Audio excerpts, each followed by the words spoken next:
जिसने अपने जीवन में थोड़ा ना थोड़ा दुख सहा है, लोगों के शब्दों को, अपशब्दों को, तानों को जिसने सहा है, वही इस संसार पर राज्य कर सका है और वही शहंशाह बन सका है। जो सहना ही नहीं जाना, मेरे राम जी महाराज ने कितना सहा। माता केकई ने अपशब्द कहे, माँ मंथरा ने उनको भड़का दिया, केकई माँ ने उनको वन भेज दिया, वो भटकते रहे, घूमते रहे। बीच में माँ जानकी जी चली गई, भूखे रहे, भोजन ना मिला, फल का सेवन करते हुए वनवासी के कपड़े पहनकर अपने जीवन को मेरे राघव जी ने जिया। मेरे भगवान कृष्ण कारागार में जन्मे, कारागार से निकले, माँ यशोदा की गोद में अपने माता पिता को छोड़कर पहुंच गए, अपने माता पिता को छोड़। कितना सहा। वृंदावन, गोकुल, बरसाना, नंदगांव सब छूट गया मेरे ठाकुर जी का, और आखिरी में मथुरा में निवास किया। मथुरा भी छूट गया, द्वारिका में निवास किया। कितना सहा मेरे भगवान कृष्ण ने। राम जी ने सहा तो अयोध्या के राजा बनकर बैठ गए, भगवान कृष्ण ने सहा तो द्वारिका के राजा बनकर बैठ गए। आप जिस दिन सहना सीख जाओगे उस दिन आप भी कहीं ना कहीं के राजा बनकर बैठ जाओगे, ये निश्चित है। एक बहू बात बात में कह देती है, मैं किसी की नहीं सुनूंगी, मैंने अभी तक किसी का नहीं सुना, मैं सह नहीं सकती, मैं नहीं सुनूंगी। बहू कहती है मैं किसी की नहीं सुनूंगी, सास कहती है मैं किसी की नहीं सुनूंगी, बेटा कहता है मैं किसी की नहीं सुनूंगा, बाप कहता है मैं किसी की नहीं सुनूंगा, पड़ोसी कहता है मैं किसी की नहीं सुनूंगा, तो सुनेगा कौन? सीवर वाला महाराज।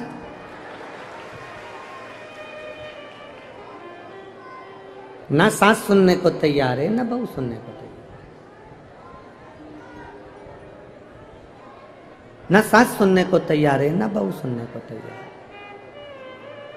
और हमारी सहनशीलता गिरती चली गई, हमारी सहनशीलता समाप्त होती चली गई,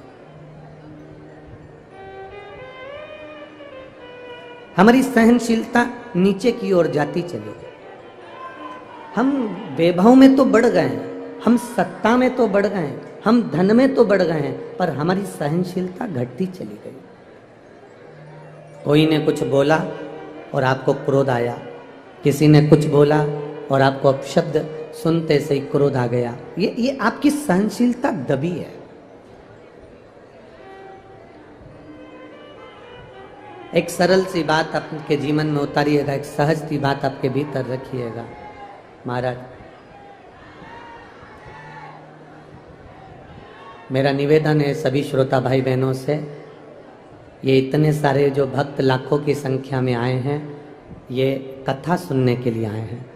मेरा केवल थोड़ा सा निवेदन है, आप 4-5 लोग, 6 लोग, या तो कहीं जगह मिल जाए तो बैठ कर शांति से इतने लोगों को कथा सुनने दें जैसे जिंदगी सार्थक हो जाए।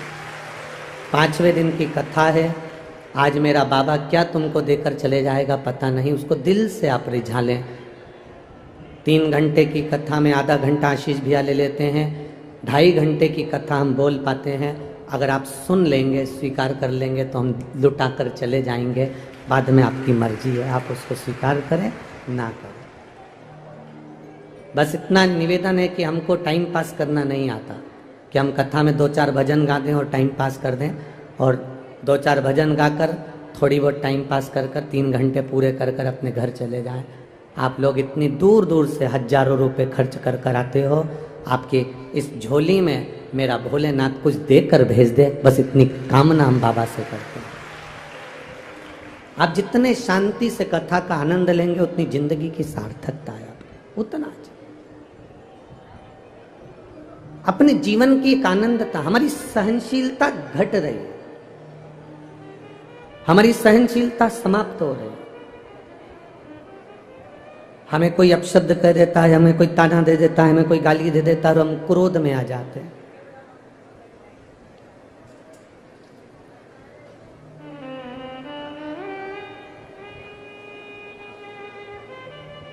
एक सरल सा विषय आपके भीतर मेरे शिव जी से सीखिएगा,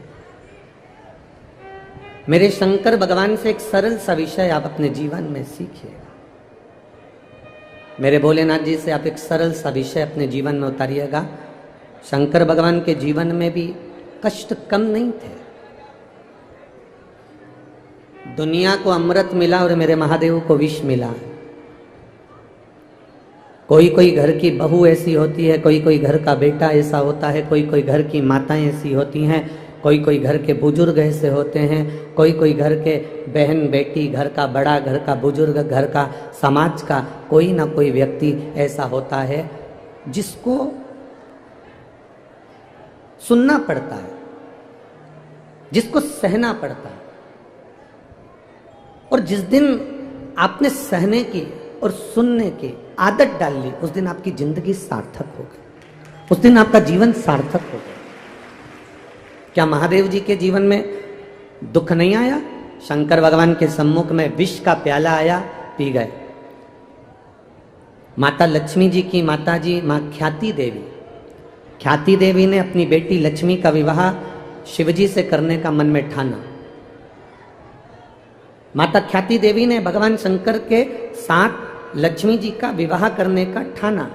तब जब विवाह करने का ठाना, तब देवादिदेव महादेव ने मना कर दिया कि मैं लक्ष्मी को अपने साथ नहीं रख सकता, क्योंकि लक्ष्मी नारायण के चरणों में ही अच्छी लगती है, इसलिए उनके पास है। मुझे लक्ष्मी नहीं चाहिए, लक्ष्मी नारायण के पास में रहे, ब्रह्माणी ब्रह्मा जी के पास में रहे, इंद्राणी इंद्र के पास में रहे, मुझे नहीं चाहिए ये।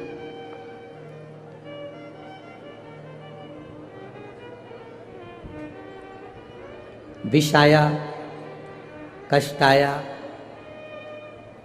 स्वयं के रिश्तेदार भी भगवान भोलेनाथ को अपशब्द कह दिए। आप में से कितने लोग होंगे जिनके ससुर आपके मुंह पर गालियां दे रहे हो, अपशब्द कह रहे हैं? जमाई को, एक बहू को सास अपशब्द कह देती है, एक बहू को ससुर अपशब्द कह देता है, पर बहुत कम स्मरण में आता होगा कि कोई जमाई को ससुर अपशब्द कह रहा। भरी सभा में, पूरी सभा लगी हुई है, पूरी सभा, और इतनी बड़ी सभा में अपशब्द ससुर अपने दामाद को कह रहे हैं कि मैं शंकर, तुमने अपने ससुर का सम्मान नहीं करा, इसलिए मैं तुम्हें श्राप देता हूं कि तुम शमशान में निवास करोगे। तुम मेरा अपमान करे हो, इसलिए मैंने तुम्हारा अपमान कर दिया। शिव जी का अपमान करना कोई बात नहीं है। शंकर भगवान कभी किसी का अपमान नहीं करे हैं, बस भोलेनाथ जी अपमान नहीं करे। शंकर भगवान तो अपने शुद्ध में बैठे हुए थे, राम नाम में, कृष्ण नाम में मेरे महादेव ऐसे डूबे रहते हैं, नारायण के नाम में मेरे शंकर ऐसे डूबे रहते हैं कि उन्हें शुद्ध भी नहीं रहती, उनको शुद्ध नहीं रहती मेरे महादेव को। जो शंकर की आराधना में लगे रहने वाले हैं, जो शंकर की आराधना करने वाले हैं, जो शिव तत्व में डूबने वाले हैं, शंकर भगवान को एक लोटा जल चढ़ाने वाले, शंकर भगवान की भक्ति करने वाले, उनको नहीं मालूम सावन कब आता है और सावन कब चले जाता है, ये उनको अंदाजा लग नहीं पाता।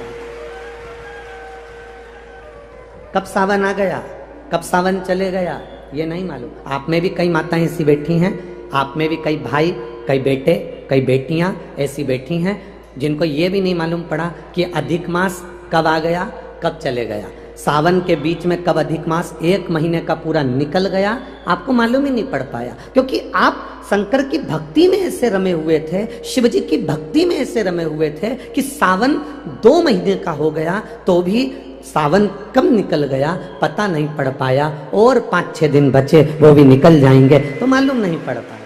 आपको जो भगवान की भक्ति में रमे हैं उन्हें मालूम नहीं पड़ता कि सावन कब आया और सावन कब चले गया, अधिक मास कब आया, अधिक मास कब चले गया। ये मालूम उसको पड़ता है जो भगवान की भक्ति में नहीं रमा। दुख किसको मालूम पड़ता है, कष्ट किसको मालूम पड़ता है, जो उसको महसूस कर रहा। जो लोग कहते हैं ना, मैं बड़ा दुखी हूं महाराज जी, बहुत कष्ट है मेरी जिंदगी में, बहुत तकलीफ है मेरी जिंदगी में, मैं बड़ा दुखी हूं महाराज जी, गुरुजी मैं बड़ा दुखी हूं, मैं बड़ा दुखी हूं, मैं बड़ा कष्ट में हूं, मुझे बड़ा दुख है। जो बार बार कहते हैं कि मेरी जिंदगी में बड़ा दुख है, मेरी जिंदगी में बड़ा कष्ट है, मेरी जिंदगी में बड़ा तकलीफ है, ये ओघड़ी है शंकर।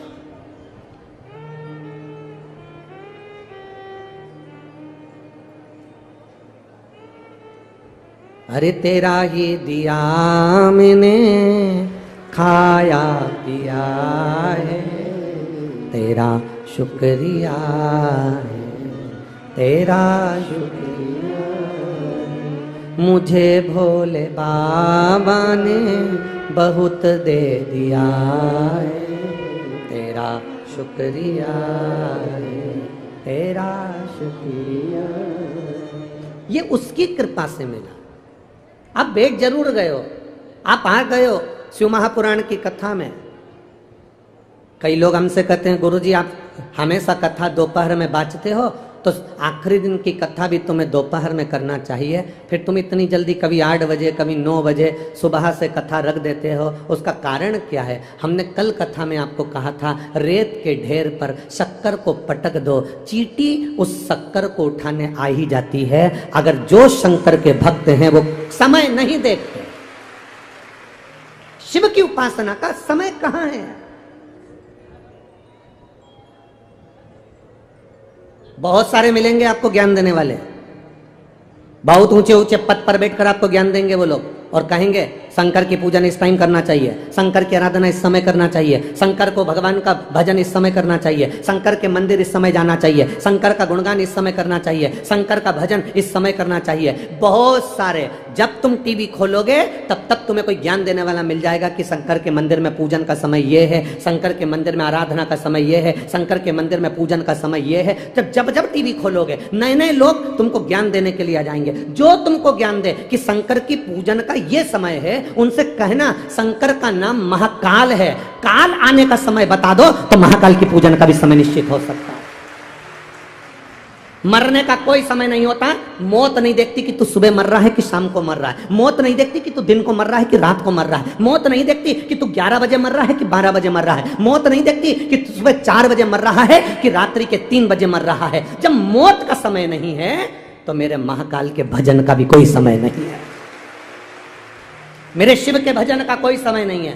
बहुत सारे ज्ञान देने वाले बहुत सारे आपको मिलेंगे जो दिन भर बैठकर बस यही बात करते रहेंगे, इतनी बजे मंदिर जाना चाहिए, इतनी बजे पूजन करना चाहिए, इतनी बजे आराधना करना चाहिए, इतनी बजे जल चढ़ाना चाहिए। सियोर वाले महाराज ने तो हर कभी लोगों को मंदिर भेज दिया। जो कह दे कि मौत का समय होता है तो हम भी कह देंगे कि मंदिर जाने का समय होता है। जब दिल करे तब महादेव का भजन करिए।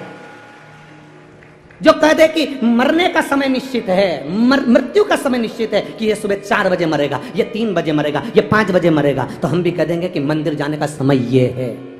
भगवान के भजन का, भगवान को पूजने का, भगवान की आराधना का, शंकर की स्तुति का और भगवान के मंत्र जाप का कोई समय नहीं होता। जब तुम्हारी मर्जी पड़े तब भजन करो, जब तुम्हारी मर्जी पड़े उस समय पर भजन करिए।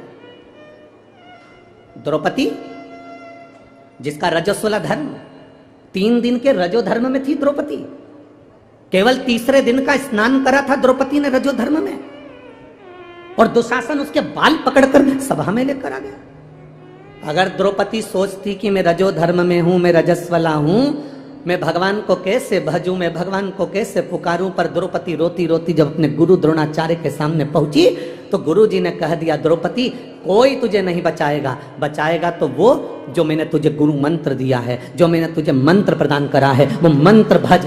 द्रौपदी ने मंत्र का जाप करना प्रारंभ करा, द्रौपदी ने मंत्र पुकारना प्रारंभ करा। अब भगवान कृष्ण उस मंत्र को सुनकर दौड़ आए। अगर द्रौपदी सोचती कि मैं रजस्वला धर्म से हूं, मैं भगवान का नाम नहीं ले सकती, हाँ रजस्वला धर्म में आप मंदिर मत जाओ, रजस्वला धर्म में आप अच्छी जगह पर मत जाओ, रजस्वला धर्म में आप रसोई घर में मत जाओ, रजस्वला धर्म में आप भगवान की चौखट पर कहीं पूजन आराधना हो रही है वहां मत जाओ, रजस्वला धर्म में श्रेष्ठ जगह पर मत जाओ। पर रजस्वला धर्म में भी अगर आप हैं तो भगवान को पुकारने में देरी नहीं कर सकते, भज सकते हो भगवान को, स्मरण कर सकते हो भगवान का, नाम जप सकते हो भगवान का। मृत्यु का समय नहीं है, मौत का कोई समय नहीं, तो फिर हम कैसे कह दें, हम कैसे कह दें कि मंदिर जाने का समय यह है, भगवान का भजन सुबेरे 5 बजे करना, भगवान का भजन सुबेरे 4 बजे करना, भगवान का भजन दोपहर में 3 बजे करना, भगवान का भजन रात को। स्वयं रामकृष्ण परमहंस जी से स्वामी विवेकानंद जी ने पूछा, रामकृष्ण परमहंस जी से पूछा, गुरुजी भगवान का भजन, भगवान का नाम कब लेना चाहिए? स्वामी विवेकानंद जी रामकृष्ण परमहंस जी से पूछ रहे हैं। रामकृष्ण परमहंस जी से पूछा, भगवान का नाम कब लेना चाहिए, भगवान का भजन कब करना चाहिए? रामकृष्ण परमहंस जी ने कहा, मरने के 1 मिनट पहले। स्वामी विवेकानंद जी मुस्कुराकर बोले, आप कहते हो कि भगवान का नाम, भगवान का भजन मरने के 1 मिनट पहले करना चाहिए, अपने को कैसे मालूम पड़ेगा कि अपन कब मरेंगे? तो उसके 1 मिनट पहले भजन करना है। तो रामकृष्ण परमहंस जी ने कहा, जब तुम्हें ये नहीं मालूम कि मरोगे कब, तो हर मिनट में भगवान का भजन करो, कब प्राण आखिरी हो जाए, कब श्वास आखिरी हो जाए। इसलिए प्रत्येक क्षण क्षण में, प्रत्येक पल पल अपने स्थान पर बैठकर बाबा से विनय करें, भाव के साथ, आनंद के साथ। मेरे देवादिदेव महादेव से दिल से, आज कथा का विराम दिवस है, आप जितना दिल से बाबा से प्रार्थना कर सकते हो उतने दिल से करिएगा, भाव के साथ, आनंद के साथ। जितने कार्यकर्ता खड़े हैं उनसे भी कहेंगे, जहां जगह मिल जाए वहां बैठ कर बोलो, कार्य बाद में कर लेना, ये मौका बार बार नहीं आएगा बाबा से विनय करने का, बोलने का।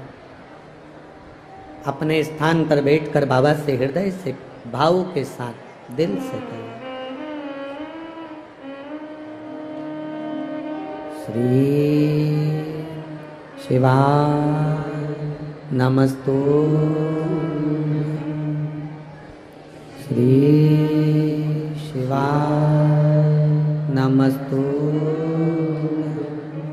श्री शिवाय नमस्तु,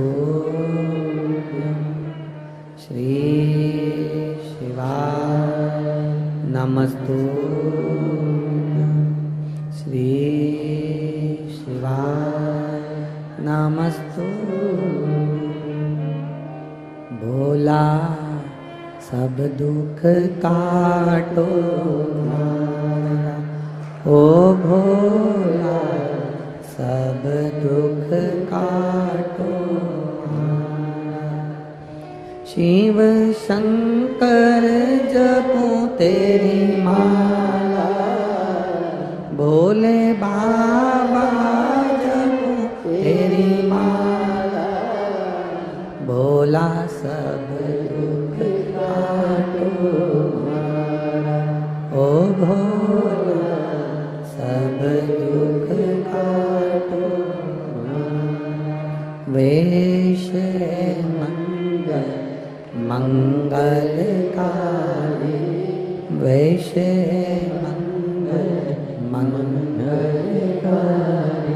शमशान वासी हमारा, शमशान वासी हमारा, ओ भोला सब दुख काटो मारा, ओ भोला सब दुख काटो मारा। कोई तुमसे कहे कि इतनी बजे भगवान को भजना चाहिए, कोई तुमसे कहे कि इतनी बजे मंदिर जाना चाहिए, कोई तुमसे कहे इतनी बजे भगवान की भक्ति करना चाहिए, भजन करने का कोई समय नहीं, भगवान की भक्ति का कोई समय नहीं है।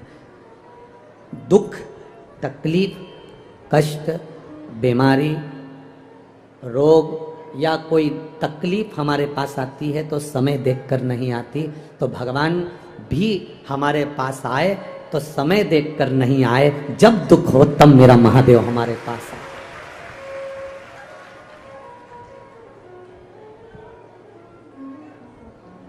अच्छा चलो एक प्रैक्टिकल करके देखना, तुम्हारे दरवाजे पर शाम को 4 बजे गाय को रोटी देकर देखना।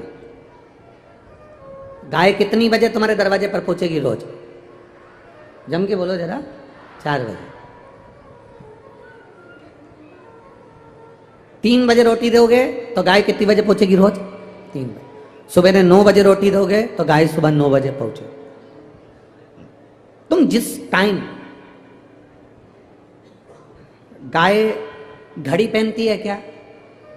अरे बोलो तो जम के, नहीं पहनती। फिर उसको कैसे मालूम कि 3 बज गई? फिर उसको कैसे मालूम कि 3 बज गई? उसको कैसे ज्ञात है?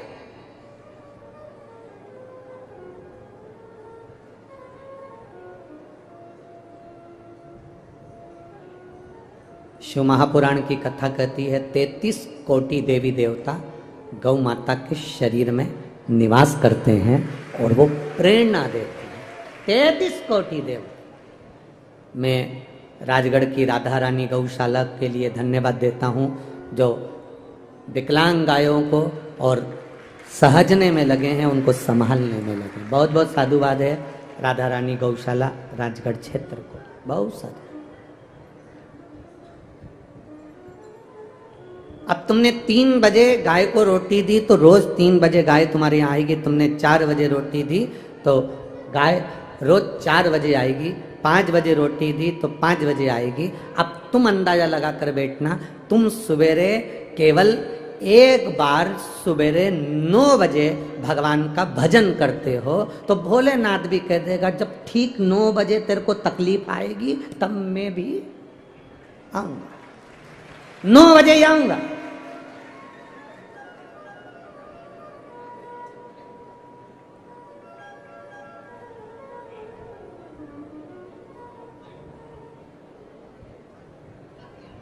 सनातन धर्म में कभी नहीं कहा गया कि तुम हफ्ते में एक बार भगवान के मंदिर जाओ। सनातन धर्म में कभी नहीं कहा गया कि तुम हफ्ते में एक बार भगवान के पास पहुंचो। हमारे सनातन धर्म में नहीं लिखा कि हफ्ते में एक बार आना। हमारे सनातन धर्म में तो लिखा है जब तेरा दिल कर जाए अपने बाप से मिलने पहुंच जाना।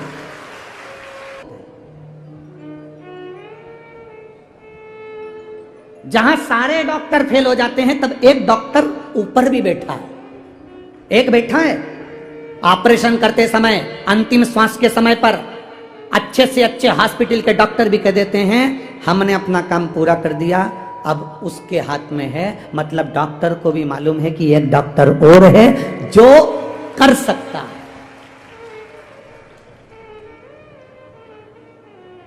तैतीस कोटि देवी देवताओं को उठाकर देखिए, किसी ने ऑपरेशन नहीं किया शरीर का, केवल एक महादेव ने ऑपरेशन किया शरीर का। ससुर का सिर कट गया तो बकरे का सिर लगा दिया, गणेश जी का सिर कट गया तो हाथी का लगा दिया। इतना बड़ा डॉक्टर को कहां से लेकर आओ?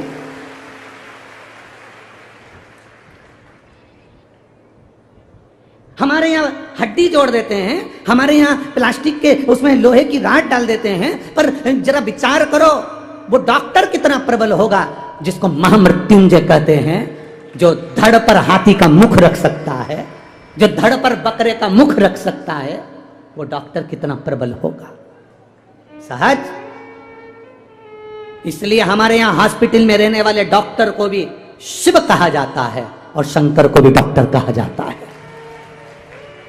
जितने हॉस्पिटल में डॉक्टर हैं जो जनमानस की सेवा में लगे हैं, कोरोना महामारी में, कोरोना के अंतर्गत सब अपने अपने घर में भरे पड़े हुए थे, पर डॉक्टर, नर्स, स्वीपर, जिनको लोग सरल भाषा में कह देते हैं ये समाज के हैं, ये समाज के हैं, अच्छी अच्छी समाज के लोग जब बाहर निकल कर नहीं आए तब वो पोछा लगाने वाला शव को उठाकर लेकर अंतिम संस्कार कर रहा था।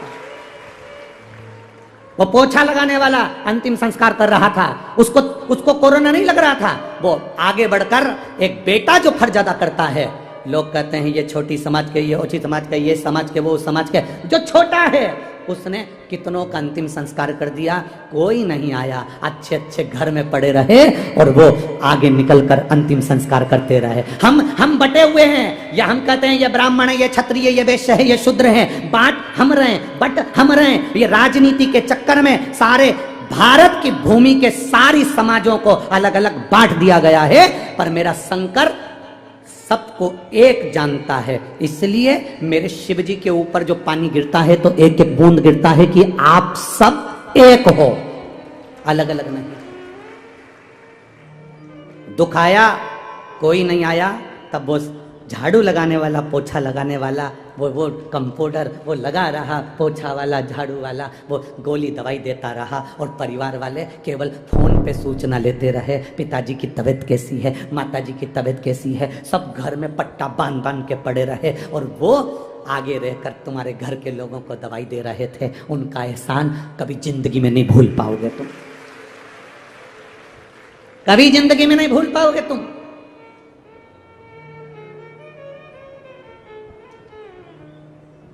और हम जातियों में बट रहे हैं,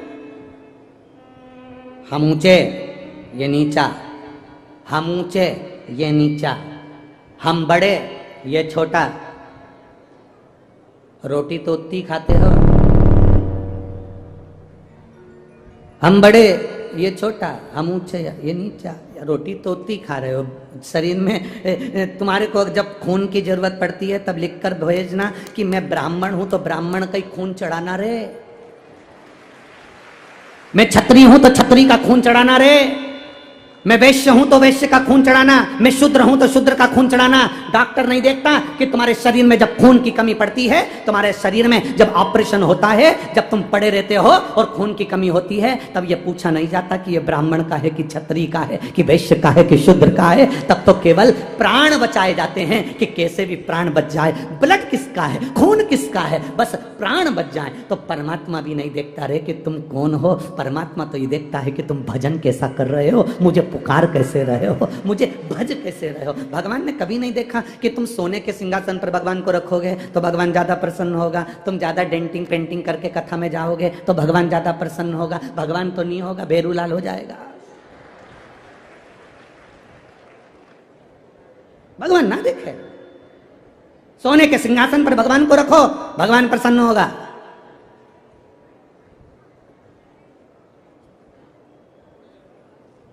रोज 56 भोग खाने को दो, भगवान प्रसन्न होगा। ना ना ना, कभी भगवान से पूछना आप 56 भोग से प्रसन्न होते हो, तो भगवान भी कह देगा अगर 56 भोग से प्रसन्न होता तो द्रौपदी के घर में आधा चावल का दाना झूठा खाने नहीं जाता, विदुरानी के घर पर छिलके खाने नहीं जाता। मैं तो छिलके भी खा लेता हूं, छिलके विदुरानी के घर। और विदुर नहीं थे घर विदुरायन, विदुर जी नहीं, घर में विदुरायन। और विदुरायन से विदुर जी ने कहा था जब भगवान आएंगे ना अपने घर जरूर आएंगे। विदुरायन ने कहा कहाँ हस्तिनापुर का राज्य, कहाँ अपना झोपड़ा। विदुर जी ने कहा भगवान झोपड़ा नहीं देखते, भगवान महल नहीं देखते, आएंगे जरूर। तो विदुरायन ने कहा अपने पास तो बैठने के लिए अच्छा सा पलंग भी नहीं है, खटिया भी नहीं है। पलंग तो अब चल गए, उस समय तो खटिया चलती थी। खटिया जानते हो ना, ये निबाड़ की नहीं, रस्सी वाली खटिया। तो पहले तो खटिया चलते थे। तो कहा कि अपने यहाँ तो खटिया भी सही नहीं है। एक खटिया है जिसकी रस्सी को चूहे ने कतर दिया, ऊंदरा ने 14 जगह से। अब ऊंदरा से कटी हुई खटिया पे भगवान को बिठाएंगे, अच्छा लगेगा। तो फिर उस समय पर विदुर जी ने एक नई खटिया बनवाई, पलंग चंदन की, उसमें चारों तरफ पाटी थी और उसमें पट्टा लगा हुआ था, उसमें निवाड़ लगी हुई थी, रख दी। अब विदुरायन ने सोचा भगवान आएंगे जब बिछाऊंगी। भगवान आ गए, विदुरायन सुध भूल गई, आओ प्रभु बैठो। अब बिछाना थी नई, बिछा दी पुरानी। भगवान से कह रहे ये बैठो ना बाबा, ठाकुर बैठो। द्वारिकाधीश बोले काकी इस पे बैठूं? काकी बोली नई बनवाई है। भगवान बोले नई ऐसी है तो पुरानी कैसी होगी? जिस खटिया की अंदर की रस्सी को ऊंदरा ने, चूहे ने 14 जगह से कतर दिया और रस्सी नीचे ऐसी लटक रही जैसे बंदरवाल नीचे लटक रही, और विदुरानी कह रही नई बनवाई है। भगवान मन में सोचे नई ऐसी है तो पुरानी कैसी होगी? विदुरानी फिर बोली बैठो बैठो। भगवान उस लकड़ी की पाटी पर बैठ गए। भगवान को मालूम है अंदर जाऊंगा तो फिर बाहर नहीं आ पाऊंगा, निश्चित है, तो पाटी पर बैठे। विदुरानी बोली हमने नई बनवाई और तुम तो ऐसी छुआछूत कर रहे हो, अच्छा लग रहा है, खस को अंदर। अब द्वारिकाधीश सोच रहे तू तो खुद खसकी हुई है और मुझे खसका रही है। अब भगवान सोचे कि मैं बोलूं तो बोलूं।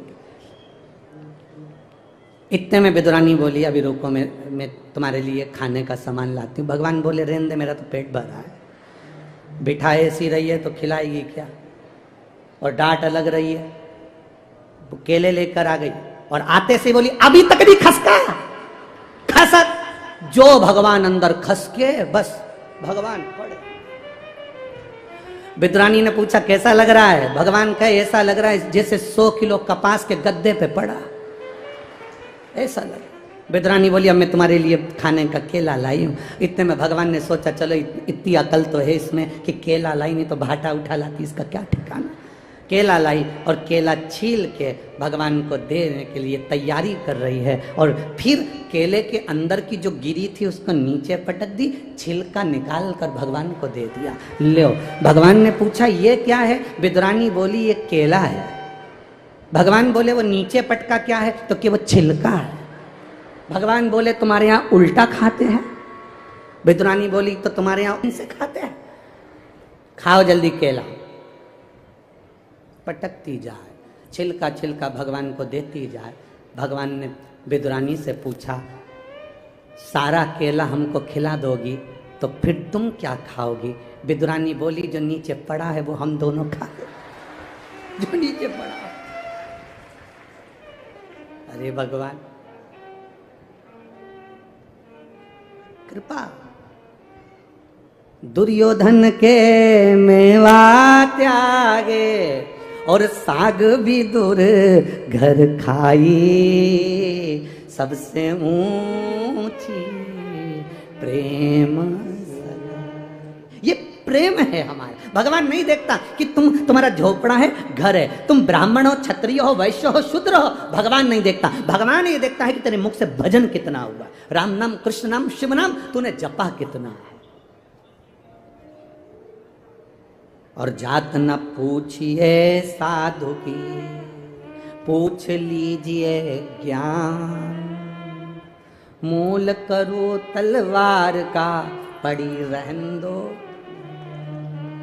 भगवान नहीं देखा कि तुम कितनी गाड़ी के मालिक हो। भगवान नहीं देखा कि तुम कितनी प्रॉपर्टी के मालिक हो। भगवान नहीं देखा कि तुम्हारे पास जमीन जायदाद कितनी है। भगवान तो ये देखता है कि तेरे पास भजन कितना है और तेरा भजन में बल कितना है, तेरी भक्ति कितनी है, तेरी श्रद्धा कितनी है, तेरा विश्वास कितना है। अगर विश्वास नहीं होता तो जिस डॉक्टर को कह दिया गया था, जिस डॉक्टरों ने कह दिया था कि ये लड़की नहीं उठ सकती, ये माइंड से विक्षिप्त रहेगी, बोल नहीं सकती, चल नहीं सकती, खड़ी नहीं हो सकती, वो बेटी भी, अगर विश्वास पक्का है तो डॉक्टर भी मना कर दिया, वो बेटी भी उठकर खड़ी हो गई 2021 से। ये शिव तत्व है, ये घड़ी का तत्व है। दुनिया के लोग भले कहें कुबेरेश्वर धाम में क्या है, हम कहते हैं कुछ नहीं, वहां तो कंकर और शंकर है। बस दिल से जाकर झोली पसार कर उससे निवेदन कर कर आओगे, वो देकर ही भेजता है। सहज नहीं शिव, सरलता नहीं।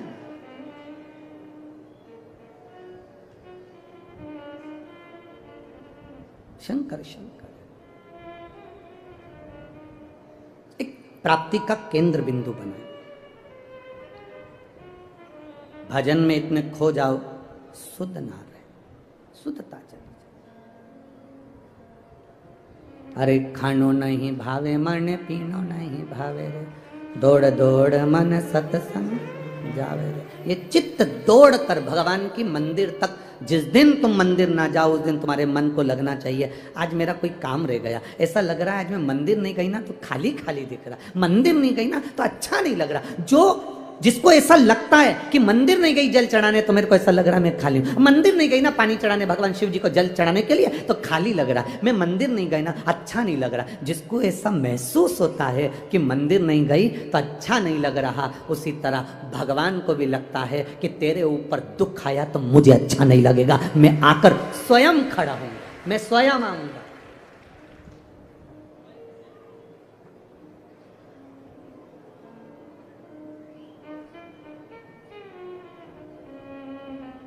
भगवान से प्रार्थना करते रहना, भगवान आखिरी श्वास तक मेरे शरीर को ऐसा बना कर रखना कि मैं अपने कपड़े की बटन खुद लगा लूं, अपने वस्त्र स्वयं पहन लूं, अपना भोजन स्वयं कर लूं और तेरे दरवाजे पर चलकर मैं अपने पांव से आती रहूं मरते दम तक। ऐसा आखिरी श्वास तक, अंतिम श्वास तक तू मुझे ऐसा बनाकर रख।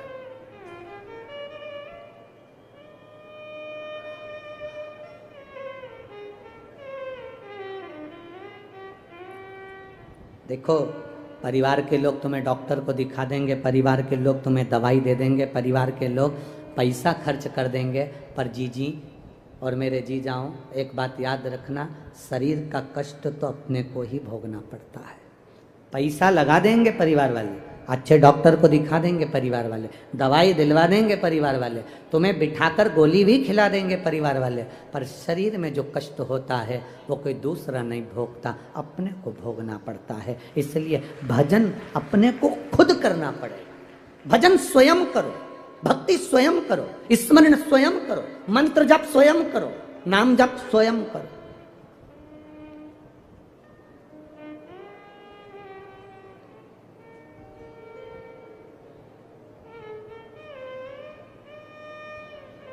जिसका चित्त भगवान की अविरल भक्ति में लग जाता है,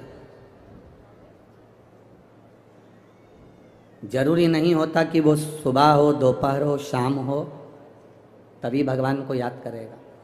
दुकान पर बैठा है, दुकान नहीं चल रही, ग्राहक भी नहीं आया, आंख में आंसू भर रहे हैं, आज दिन भर कैसे गुजारा चलेगा, परिवार की कैसे पूर्ति होगी।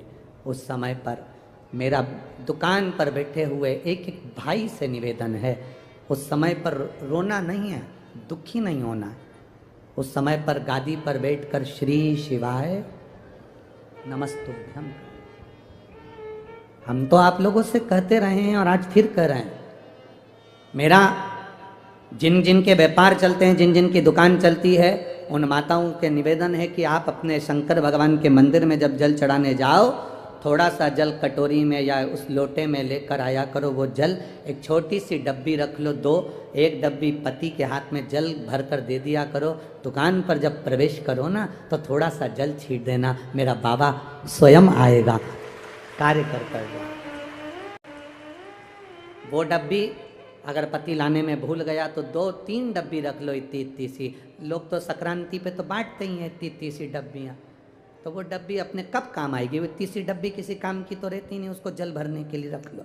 पति को बैग में पन्नी में बांध के दे दी, ये झोला ले जा रहे हो तुम, कागज ले जाते हो, मोबाइल ले जाते हो, सामान ले जाते हो, दुकान का सारा सामान ले जाते हो, तो ये डब्बी में जल भी ले जाओ। अंदर जब जाओ, भूल भी जाओ तो कोई बात नहीं, डब्बी में जल अगर दुकान के अंदर भी चले गया तो तुम्हारा कल्याण निश्चितता है। वो चलाएगा, वो देख लेगा, मेरा शिव तुम्हारे साथ है। एक माता ने एक पत्र में एक प्रश्न लिखा, गुरुजी क्या महिला माताएं रुद्राक्ष पहन सकती हैं? तो हमें तो वो महाराज पकड़ के लाओ जिसने मना करा हो तुमको।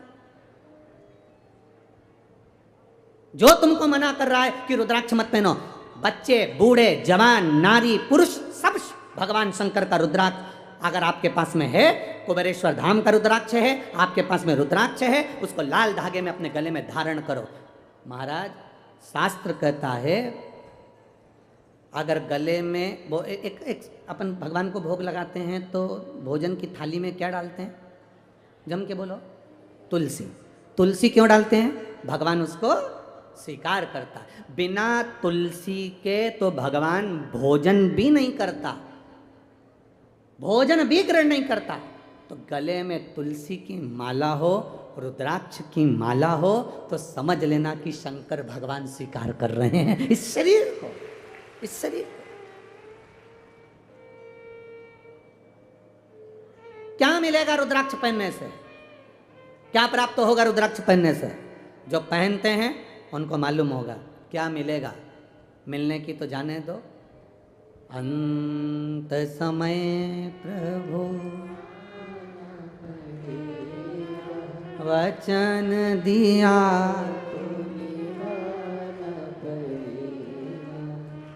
सरकार को कैसे मालूम? सरकार को कैसे मालूम कि तुम्हारे पास में कितना माल है? सरकार को कैसे मालूम? कि तुम्हारे पास में क्या है।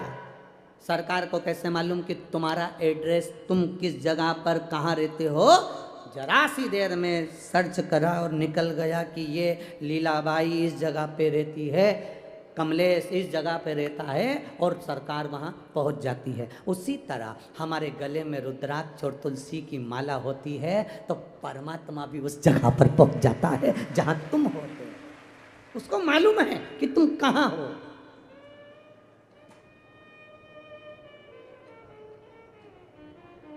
उसको मालूम है। इसलिए गले में रुद्राक्ष की एक मन का अगर रुद्राक्ष का आपके गले में है, शिव कृपा आपके ऊपर, शिव कृपा। एक तुलसी की माला भी अगर आप गले में पहने हो तो मेरे नारायण की कृपा आप पर है। धारण करो।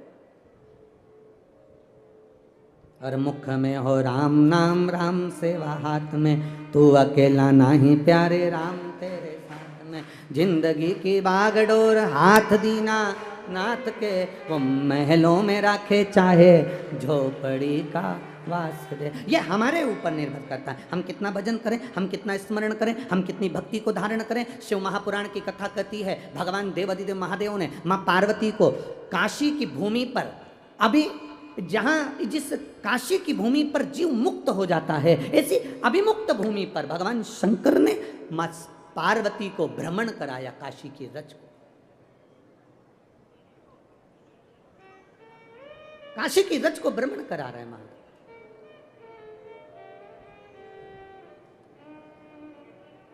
और काशी की रज पर जब भ्रमण कराया, काशी की रज पर जब घूम रहे हैं, मां पार्वती जी के मन में दो संशय भारी हैं। माता पार्वती जी के मन में दो संशय, काशी घूमते घूमते दो संशय। पहला संशय है माता पार्वती जी का, बाबा भोलेनाथ जी से कहा, मान लो कोई जीव काशी नहीं आया, मान लो कोई जीव ने शंकर भगवान का भजन, राम का भजन, भगवान कृष्ण का भजन नहीं करा। पार्वती जी कह रही हैं, ना तो कोई तीर्थ गया, ना किसी ने भजन किया, ना कोई काशी आया, ना कोई उज्जैनी गया, उसके बाद भी संसार में रहने वाला जीव अगर कैलाश धाम उसके मरने के बाद आपके चरणों में अगर आना चाहता है तो वो ना काशी गया, ना तीर्थ गया, ना कभी उसने भजन किया, ना कभी कीर्तन किया, और वो जीव मरने के बाद आपके चरणों में अगर आना चाहता हो तो उसको क्या करना चाहिए? शंकर भगवान कहते हैं, पार्वती तुम्हारा ये संवाद, तुम्हारा ये प्रश्न अच्छा है, तुमने बहुत अच्छा प्रश्न किया। अगर कोई तीर्थ ना गया हो, अगर कोई भजन भी ना किया हो, अगर कोई भूलवश काशी भी ना गया हो, शिव महापुराण की कथा कहती है, सुनो पार्वती,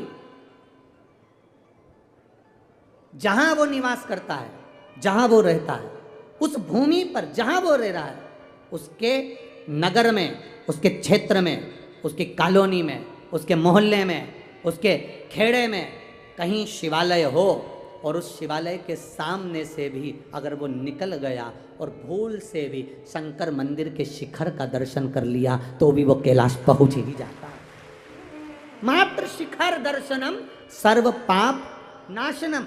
तो पार्वती जी ने पूछा, आखिर शिखर में ऐसा क्या होता है? शिखर में ऐसा क्या है? आप तो मंदिर के अंदर हो, शिखर में ऐसा क्या है कि शंकर भगवान शिखर के दर्शन से भी कैलाश का वास दे देते हैं? शिखर में ऐसा क्या है? तो भगवान शंकर ने कहा, पार्वती दुनिया के लोग नहीं जान सकते, ये संपूर्ण ब्रह्मांड जब जल में डूब जाता है, सारा संसार जब समाप्त हो जाता है, केवल एक पानी का बुलबुला और उस बुलबुले पर केवल एक बिंदु रह जाता है, वो बिंदु ही शिव कहलाता है, और उस बिंदु से ही फिर वापिस सृष्टि का निराकरण होता है। ये ब्रह्म कुमारी आश्रम के अंतर्गत आप कभी जाएं तो वो दीदियां आपको बताएंगी, ब्रह्म कुमारी आश्रम के अंतर्गत वो बहनें बताएंगी कि एक बिंदु से सारा संसार है। वो बिंदु कौन? वो बिंदु है मेरा देव अधिदेव महादेव। देव, वो बिंदु है मेरा शिव, उससे सारा संसार फैला हुआ है, सारा संसार।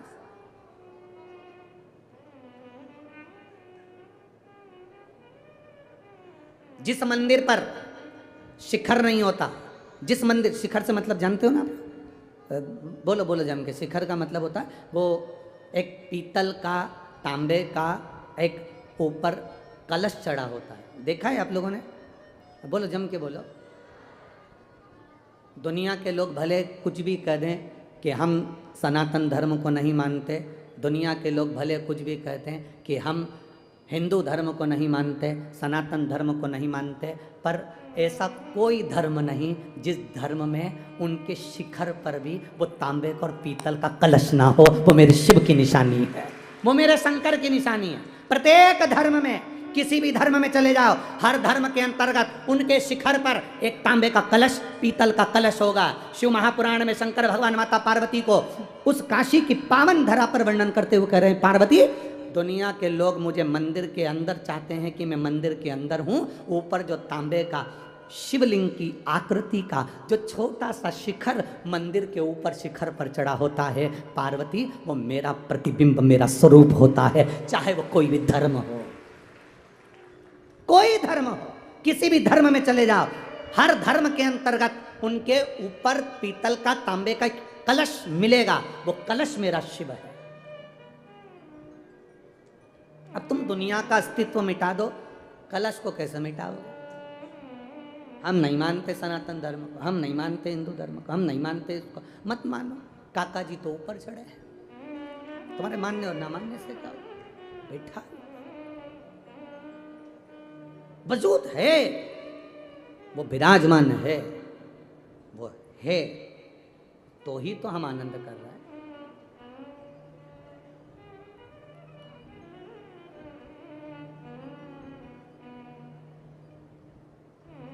चंद्रयान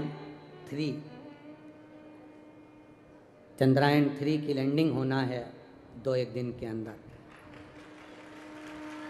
आज ही है बस। तो फिर यहाँ इतने बैठे हो और जितने आस्था चैनल पर सुन रहे हैं, जितने फेसबुक यूट्यूब पर सुन रहे हैं और जितने यहाँ बैठे हैं, एक बार दिल से बाबा से प्रार्थना करना कि हमारे भारत का गौरव फिर बढ़े और फिर आनंद हो।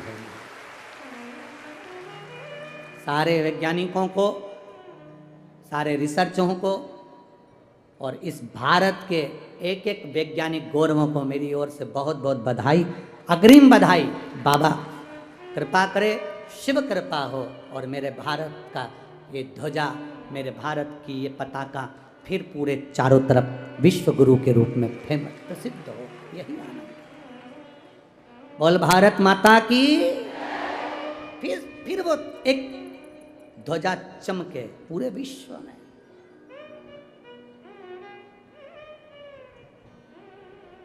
और चंदन है इस देश की माटी, तपोभूमि हर ग्राम है, हर बाला देवी की प्रतिमा बच्चा बच्चा राम है।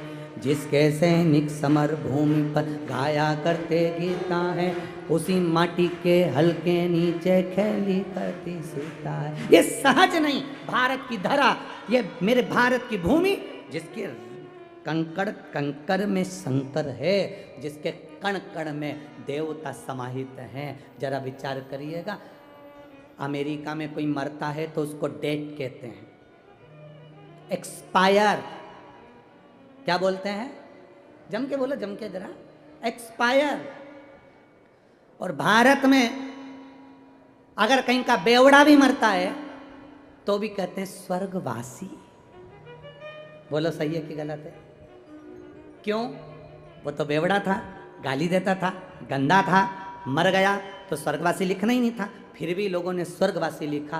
कारण केवल इतना सा है, अगर वो कहीं दूसरे देश में मरता तो एक्सपायर लिखते, डेड बॉडी लिखते, पर यहाँ तो स्वर्गवासी इसलिए लिखते हैं क्योंकि भारत माँ की गोद में मरा है, जहाँ राम कृष्ण प्रकट है। ये भारत की भूमि है, सभ्यता संस्कृति की जननी है। यह मरने वाला स्वर्ग जाता है, इसलिए बाहर के विदेशी भी भारत की भूमि पर आकर राम नाम कृष्ण नाम का जप करते हैं, क्योंकि यहाँ राम मिलेगा, कृष्ण मिलेगा, शिव मिलेगा, इसी भूमि पर मिलेगा, प्राप्त हो।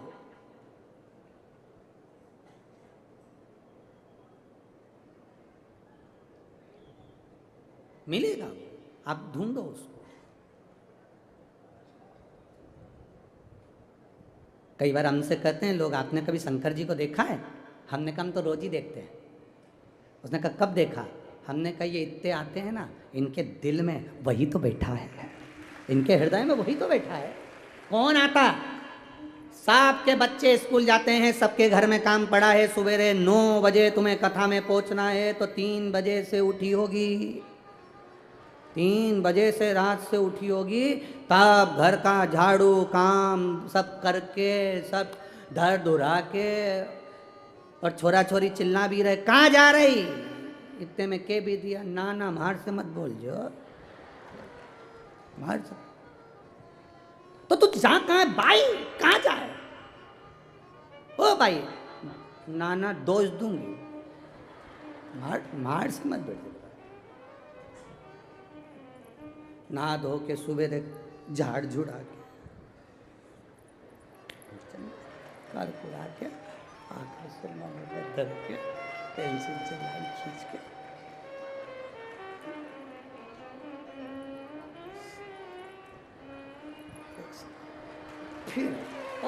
फिर आई वो कथा में। और कथा में आते से ही पहले तो देखा, तो इतने में किसी ने पूछा किसको देख रही? बिमला की बाई नहीं दिखी?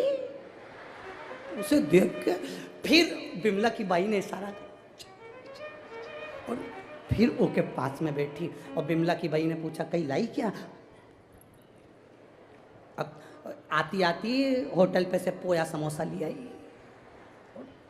बिमला की बाई और अपनी बाई दोनों मिलके खूब खाई, खूब। और कथा सुन के जाती जाती कह गई, आशीष तिवारी भला हो रे तेरा, गजब कथा कराई तेने, गजब, धन्य धन्य धन्य, ये कृपा नहीं तो और क्या है, धन्य।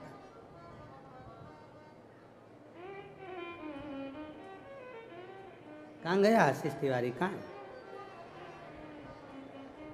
बुलाओ जरा उसको, बुलाओ।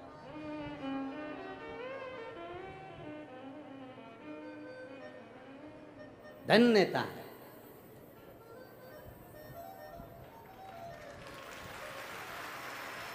हे आशीष, ये सब बोल रहे हैं, एक कथा से काम नहीं चलेगा।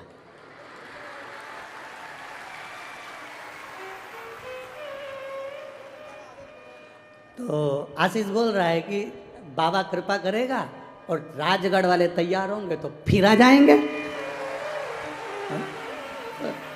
ये तो शिव भक्ति है, शंकर की उदारता। हरा बोल बम का नारा है। बहुत बहुत साधुवाद आशीष जी आपको भी, और पूरे राजगढ़ वासियों को साधुवाद था। बहुत तत्व को जानो, अपने भीतर के एक आनंद को पहचानो, अपने भीतर की एक भक्ति को जानो। और जब भक्ति प्रकट होती है, शिव सामने होता है।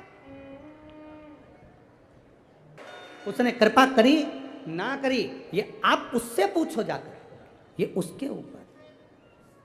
खाली न जाता कोई दर से तुम्हारे, खाली न जाता कोई दर से तुम्हारे, मैं भी खड़ा हूँ नन्ही बाहें पसारे। कुछ नहीं है हमारे पास में। आप ये अंदाजे में मत रहना कि हम आपका दुख काट देंगे। ना ना ना, दुख काटने वाला तो वो है भोला, सब दुख ये स्तुति है जो हम शिव महापुराण के बीच में लेते हैं आपके लिए। भजन के मध्य में इसको लिया जाता है, भजन के बाद लिया जाता है, जिससे आप दिल से कहो कि बाबा मेरा दुख काट दे। अब किसका कौन सा दुख है हमें नहीं मालूम, कि किसको संतान चाहिए, किसको वैभव चाहिए, किसको सत्ता चाहिए, क्या चाहिए आपको, हमें नहीं मालूम। इसलिए एक शब्द है, बाबा सब दुख काटो। ये दुख जितने आस्था चैनल पर सुन रहे हैं, जितने फेसबुक यूट्यूब पर सुन रहे हैं, कभी तुम्हारे सामने भी अगर टीवी चल रही हो, आप इस लाइन को दिल से पुकारना। जहां बैठे हो टीवी के सामने भी तुम ये सोचना कि हम राजगढ़ में कथा सुन रहे हैं, और दिल से कहना, वो दिल से सुनेगा और दिल से देगा। इस बहन ने तो 20 साल बाद, हर आदमी की, हर माता की आस समाप्त हो जाती है कि 20 साल में कोई औलाद हो सकती है क्या? 20 साल जिसके शादी के हो गए हो, क्या औलाद हो जाएगी? और डॉक्टर कह रहा है कि गठान है, डॉक्टर कह रहा है कि गांठ है, ऑपरेशन करा, 4-5 सोनोग्राफी करवा ली, तो औलाद हो सकती है? पर विश्वास, आप सब शिव की आराधना में रमे हो, एक भरोसे से शंकर की स्तुति कर रहे हो, आराधना कर रहे हो, सहज नहीं है। ये कथा आज पूरी हो जाएगी, 25 तारीख को बालोद छत्तीसगढ़ में प्रारंभ हो जाएगी। मणिलिंग शिवपुराण वहां पर प्रारंभ होगी, 2 बजे से 5 बजे तक वो आएगी। आप दिल से सुनो। लोग कहते हैं गुरुजी कितनी कथा सुने, हम कहते हैं रोज पेट भरने के लिए भोजन जरूरी है, तो इस आत्मा की तृप्ति के लिए शिव महापुराण जरूरी है। रोज सुनो, प्रतिदिन। और आपके नगर के आसपास में 100, 150, 200, 400, 300, 500 किलोमीटर के दायरे में अगर कहीं कथा हो रही है और आपको सूचना मिल जाए कि कुबेरेश्वर धाम कुबेर भंडारी कथा लेकर पहुंच गए, कुबेरेश्वर बाबा आ गए, एक दिन, 1 घंटा, आधा घंटा, 15 मिनट, 5 मिनट, 10 मिनट, 1 मिनट, और दिन में नहीं तो मैं तो कहूँगा कि रात में आकर भी इस जमीन की रज को प्रणाम कर कर दिल से कहकर चले जाना, वो सुन लेता, सुनता। सहज नहीं मेरा शिव। पार्वती जी से शंकर भगवान कर रहे हैं। पार्वती जी ने कहा प्रभु आपकी भक्ति को धारण करने वाला आपको प्राप्त कर लेगा, आपकी भक्ति को धारण कर लेगा।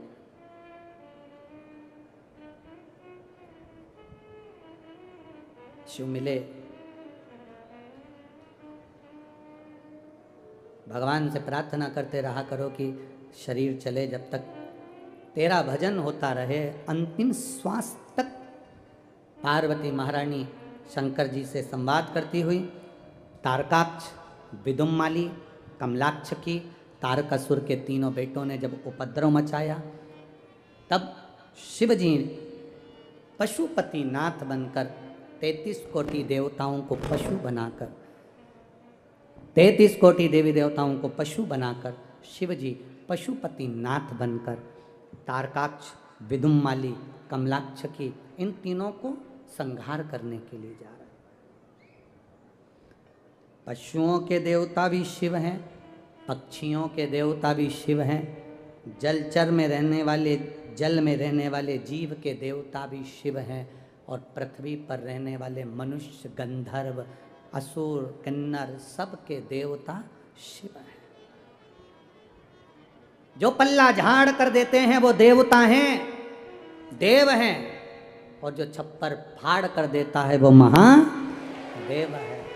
देने में नहीं सोचता। राजगढ़ की पावन धरा पर शिव माँ जालपा भवानी बैठी है, बाबा वैद्यनाथ बैठे हुए हैं, राजगढ़ की धरा के राजा बनकर स्वयं वैद्यनाथ बाबा जहाँ विराजमान है, जहाँ माँ जालपा विराजमान है, माँ नेवज का तट है, राजगढ़ की धरा तो वैसे ही पवित्र भूमि, और उसमें भी ये शिव तत्व की कथा, शंकर का गुणगान, ये हमारे जीवन का ही तो कल्याण है, ये हमारे जीवन की ही तो सार्थकता। पशुपति नाथ बन गए भगवान। भगवान ने कहा इन तीनों को वर है, 3 पुरी का निर्माण है इनके पास में, अलग अलग पुरियों में रहते हैं, इनकी पुरी का संहार करा तो मेरा नाम त्रिपुरा हुआ, त्रिपुरारी हुआ। अब इन तीनों का संहार करना है तो तीनों को एक जगह इकट्ठा करना पड़ेगा, तीनों को एक जगह पर एकाग्रित करेंगे तब जाकर ये मरेंगे, क्योंकि इनको वर है, इनको वर है, ये ऐसे मर नहीं सकते।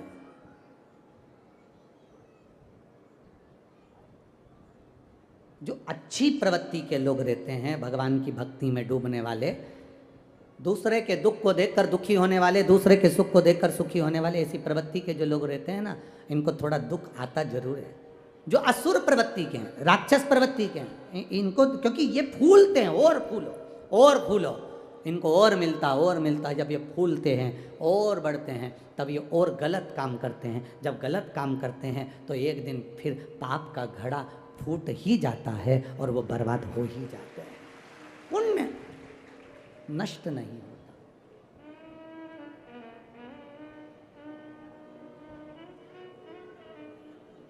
कई लोग कहते हैं कि पुण्य नष्ट नहीं होता, हम कहते हैं पाप भी नष्ट नहीं होता। ना पुण्य नष्ट हो रहा है ना पाप नष्ट हो रहा है। पुण्य जब नष्ट नहीं होता, बढ़ता है, तब हमारे जीवन में थोड़ी सी प्रसन्नता आती है। पाप भी नष्ट नहीं होता, बढ़ता है, तब हमारे जीवन को वो और कठिनाइयों में ले जाकर खड़ा कर देता है, पाप जब बढ़ता है। इसलिए फिर निवेदन, मत बुरे कर्म कर बंदे, वरना पछताएगा। भगवान की आंखों से तो बच नहीं पाएगा, तू बच नहीं पाएगा। अरे ओ अज्ञानी मत करना, अरे ओ अज्ञानी मत करना दानी। तेरे कर्म का फल भी तू ही पाएगा, जैसा किया तूने तेरे आगे आएगा। मत बुरे कर्म कर बंदे, वरना पछताएगा। भगवान की आंखों से तू बच नहीं पाएगा, तू बच नहीं पाएगा। बचना बड़ा कठिन है परमात्मा की दृष्टि से। कर्म अच्छा करते हुए चलना, दूसरे के लिए नहीं तो अपने लिए एक लोटा जल महादेव को शरीर चले जब तक चढ़ाते रहो, जिंदगी भर चढ़ाते रहो, कुछ नहीं रहो। आगे तारकासुर के 3 बेटों का संहार देवाधिदेव महादेव ने कर दिया। शिव जी का नाम पड़ गया पशुपतिनाथ। पाशुपत्य अस्त्र बना, पाशुपत्य व्रत बना। यह पशुपति व्रत शिव महापुराण का छुपा हुआ था, दबा हुआ था। श्री शिवाय नमस्तुभ्यम ये जाप दबा हुआ था, छुपा हुआ था। जब लोगों ने धीरे धीरे शिव पुराण को सुनना प्रारंभ करा, तब लोगों को समझ में आया कि पशुपति व्रत भी होता है और श्री शिवाय नमस्तुभ्यम कहने से भी जीव का कल्याण होता है। तब समझ में आया। खूब श्री शिवाय नमस्तुभ्यम और पशुपति व्रत का दोनों का इतना इतना विरोध हुआ है, इतना इतना विरोध हुआ है कि कथा वाचने बैठते थे तो लोग अपशब्द कहते थे। तब उस समय पर इतना इतना लोगों ने विरोध करा, इतना विरोध करा, परंतु बाबा तो बाबा है, शिव तो शिव है। उसकी पुराण में जो लिखा वो उसके शब्द हैं और दुनिया ने उसको स्वीकार किया। आप भी बैठे हो, आप में से भी कई माताएं ऐसी होंगी, पुरुष ऐसे होंगे जिनने पशुपति व्रत करा होगा, और बाबा ने जो आपने कहा होगा, बाबा ने थोड़ा समय जरूर लिया होगा और पूरा भी किया होगा। थोड़ा समय लगता है, थोड़ा समय लगता है, पर आज का व्यक्ति ऐसा हो गया कि उसको तो तुरंत बस लोटा भर के जल चढ़ाऊं और 5 मिनट में चमत्कार चाहिए। तो बाबा के पास कहते हैं, शंकर भगवान कहते हैं, मेरे पास आना तो थोड़े से आनंद से आना, धीरे से आओ, आराम से आओ। जैसे कैलाश धाम की चढ़ाई धीरे धीरे चढ़ी जाती है, उसी तरह कैलाश धाम से धीरे धीरे उतरा जाता है। माँ जालपा की चढ़ाई धीरे धीरे चढ़ी जाती है, उतरा भी धीरे धीरे जाता है। उसी तरह तुमने अगर एक बार पशुपति व्रत करा है, तुमने एक बार शिव महापुराण की कथा सुनी है, तुम भगवान शंकर के मंदिर में जाके लोटा भर के जल चढ़ा रहे हो, ये मत सोचना कि एकदम बाबा कुछ दे देगा। थोड़ा समय लगेगा, परखेगा, फाइल मोटी होगी, उसको छुपाने में समय लगेगा, थोड़ा संभलेगा, तब वो देगा।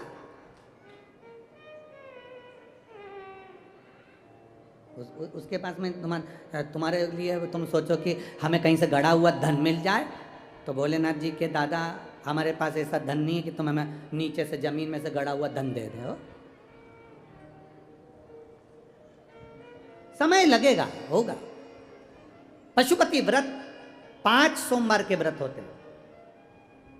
घर में मीठा बनाओ, बाबा की पूजन के लिए जाओ। सुबेरे जो थाली पूजन करके आए हो वही थाली शाम को जाना चाहिए। 6 दिए लगते हैं, 6 ही दिए पहले बाबा के मंदिर में,